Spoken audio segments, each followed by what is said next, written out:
بسم اللہ الرحمن الرحیم۔ السلام علیکم ورحمۃ اللہ وبرکاتہ۔ آج ہم آپ کو سنانے والے ہیں امریکی فوج میں شامل ایک خاتون کے قبول اسلام کی داستان۔ عراق نے کویت پر قبضہ کر لیا اور سعودی عرب کی درخواست پر امریکی فوجیں وہاں پہنچی تو خوش نصیبی سے میں بھی ان 200 خواتین میں شامل تھی جو اس فوج کا حصہ تھی اور دمام چھاؤنی میں تعینات ہوئیں۔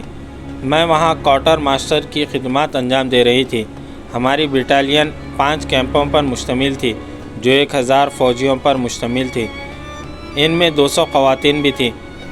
کوارٹر ماسٹر کی حیثیت سے میری ڈیوٹی فوجیوں کے لیے لباس، غذا اور رسد کا انتظام کرنا تھا، اور اس حوالے سے ہمیں مقامی طور پر مختلف اشیاء کی خریداری کرنی ہوتی تھی۔ چنانچہ اس مقصد کے لیے معاون کے طور پر ہمیں ایک مقامی باشندہ ملازم رکھنا پڑا۔ یہ لبنان کا ایک مسلمان حسین حریری تھا۔ یہی شخص اسلام سے میرے تعارف کا سبب بنا اور یہی بعد میں میرا رفیق زندگی بھی قرار پایا۔ ہوا یوں کہ چند ہی روز میں نے اندازہ کر لیا کہ حسین حریری منفرد کردار اور اخلاق کا مالک ہے۔ میرے اب تک کا مشاہدہ تھا کہ امریکی مردوں کی غالب اکثریت عورتوں کے معاملے میں بہت ہی غیر سنجیدہ اور اسے عیش و تفریح کا ایک ذریعہ سمجھتے ہیں، اور اپنے عمل سے عورتوں کے لیے احترام کا اسلوب اختیار نہیں کرتے، اور جو ہی انہیں موقع ملتا ہے وہ عورت کا تمسخر اڑانے، اس کی تذلیل کرنے یا ہوس کا نشانہ بنانے سے نہیں چکتے۔ لیکن حسین حریری کا رویہ قطعی مختلف تھا۔ وہ دن کا بیشتر حصہ میرے ساتھ گزارتا، لیکن کبھی بھول کر بھی اس نے کوئی چھچوری حرکت نہ کی۔ وقار اور سنجیدگی اس کی شخصیت کا لازمی جزء تھا۔ میں نے اس کی آنکھوں میں امریکی مردوں کی طرح کبھی جنسی بھوک نہیں دیکھی۔ وہ کبھی بے باکی سے مجھ سے نگاہیں دوچار نہ کرتا اور عموماً نظریں جھکا کر وقار کے ساتھ پیش آتا۔ اس حوالے سے میں نے بات کی تو اس نے بتایا کہ اسلام غیر عورتوں سے بے تکلف ہونے سے منع کرتا ہے، اور ایک مسلمان کے لیے اپنی بیوی کے سوا دوسری عورت کو چھونا تک حرام ہے۔ حریری کی یہ بات سن کر مجھے بڑی ہی خوشگوار حیرت ہوئی۔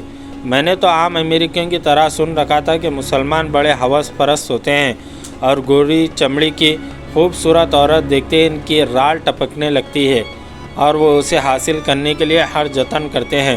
لیکن حسین حریری تو بالکل یہ مختلف کردار کا مظاہرہ کر رہا تھا، اور عورت کے حوالے سے اس نے مجھے جن اسلامی تعلیمات سے متعارف کروایا وہ اسلام کی بالکل ہی جدا تصویر پیش کر رہی تھی۔ حقیقت یہ ہے کہ میرے دل میں حسین کے ساتھ ساتھ اسلام کے لیے نرم گوشہ پیدا ہوتا جا رہا تھا۔ میں نے خواہش کا اظہار کیا کہ اسلام کے بارے میں مجھے تعارفی لٹریچر فراہم کرے۔ چنانچہ حسین حریری نے مجھے قرآن کا ایک انگریزی ترجمہ دلا دیا، اور جب میں نے اس کا مطالعہ شروع کیا تو اس کتاب کا اسلوب مجھے اپنی ساتھ بہا لے گیا۔ میں نے دیکھا کہ قرآن کی تعلیمات بڑی سادہ ہیں اور فطری بھی۔ عیسائیت میں تسلیت کا عقیدہ کبھی میری سمجھ میں نہیں آیا تھا، اور یہی حال کفارے اور پیدائشی گناہ گار کے نظریے کا تھا۔ لیکن عام لوگوں کی طرح ان عقیدوں کو میں محض رسمی طور پر بغیر سوچے سمجھے اختیار کیے ہوئے تھی۔ لیکن اب جو قرآن کو پڑھا تو بالکل ہی نئی دنیا نظر آئی۔ یہاں توحید کا تصور بڑا ہی واضح تھا۔ اللہ ایک ہے، اس کا کوئی شریک اور ساتھی نہیں۔ ہر طرح کے اختیارات اور کائنات کا اقتدار کل اسی کے ہاتھ میں ہے۔ انسان کو عقل اور فہم اور ضمیر دے کر اس لیے ایک خاص مدت کے لیے دنیا میں بھیجا جاتا ہے تاکہ اللہ دیکھے کہ وہ وہاں مختلف معاملات میں اپنی مرضی چلاتا ہے یا اللہ کے احکام پر کاربند رہتا ہے۔ یہ عقیدہ بھی مجھے عین عقلی معلوم ہوا کہ موت جسم پر وارد ہوتی ہے، روح نہیں مرتی، اور انسان کے ایک ایک لمحے کا حفاظ محفوظ رکھا جاتا ہے، اور ایک وقت آئے گا جب لازماً اس کے اعمال کا حساب ہوگا اور اس کے مطابق اسے سزا یا جزا ملے گا۔ قرآن کے مطالعہ اور حسین حریری سے گفتگو کے نتیجے میں جب اسلام کی حقیقت میرے سمجھ میں آ گئی اور میں نے اسے عین عقل اور وجدان کے مطابق پایا تو ایک روز میں نے اسے قبول کرنے کا اعلان کر دیا۔ حسین بہت ہی خوش ہوا۔ اس نے مجھے 3 بار کلمہ شہادت پڑھایا، انگریزی میں اس کا ترجمہ کیا، اور اس طرح میں اسلام کی مبارک اور مقدس چھتری تلے آ گئی۔ اس نعمت پر میں خدا قدس کا جس قدر شکر ادا کروں کم ہے۔ اس کے بعد جلد ہی میں اور حسین باہم شریک حیات بن گئے۔ میری زندگی ایک نئے انقلاب سے روشناس ہوئی۔ میں نے پنج گانا نماز شروع کر دی۔ حسین نے مجھے سادہ اور سفید رنگ کے اسکارف خرید دیے۔ میں سرکاری فرائض سے فارغ ہو کر رہائش گاہ پر آتی تو سیاہ گاؤن پہن لیتی اور سر پر سیاہ اسکارف باندھ لیتی۔ اس طرح میں دیکھنے میں بالکل سعودی خواتین کی طرح نظر آتی۔ ایک روز میں سفید اسکارف باندھ کر کھڑی تھی۔ امریکی فوج ادھر سے ادھر جا رہے تھے۔ ان میں بعض نے تعجب سے کہا، ادھر یہ ننن کہاں سے آ گئی؟ میں نے کمرے میں جا کر آئینے میں دیکھا، واقعی اس لباس میں ہوں میں۔ ہو بہو ایک ننن نظر آ رہی تھی۔ ایک روز سیاہ اسکارف باندھ کر میں حسین کے ساتھ باہر گھوم رہی تھی کہ ہر شخص تجسس سے مجھے دیکھ رہا تھا۔ تب میں نے ایک شخص کو روک کر کہا، میں اسٹاف سرجنٹ پیک ہوں، آپ کو مجھ سے کچھ کہنا ہے؟ اس نے تعجب سے مجھے دیکھا اور کھسیانہ ہو کر چل دیا۔ تاہم سرکاری فرائض کے دوران مجھے وہی صحرائی فوجی وردی پہننی پڑتی۔ میں نے اسکارف کے بارے میں متعلقہ افسر سے بات کی لیکن اس کی اجازت نہ ملی۔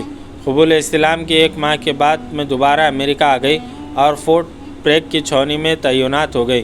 میں چاہتی تھی کہ ڈیوٹی کے دوران مجھے اسکارف اور لمبا ساتر لباس پہننے کی اجازت مل جائے۔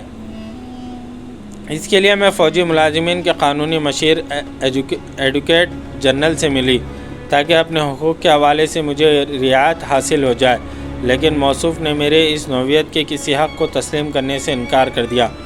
اس دوران میں مجھے پتہ چلا کہ فورٹ پریگ سٹی میں چند مسلمان خواتین نے ایک اسلامی تبلیغی و سماجی ادارہ قائم کر رکھا ہے جسے سسٹرز گروپ کہا جاتا ہے۔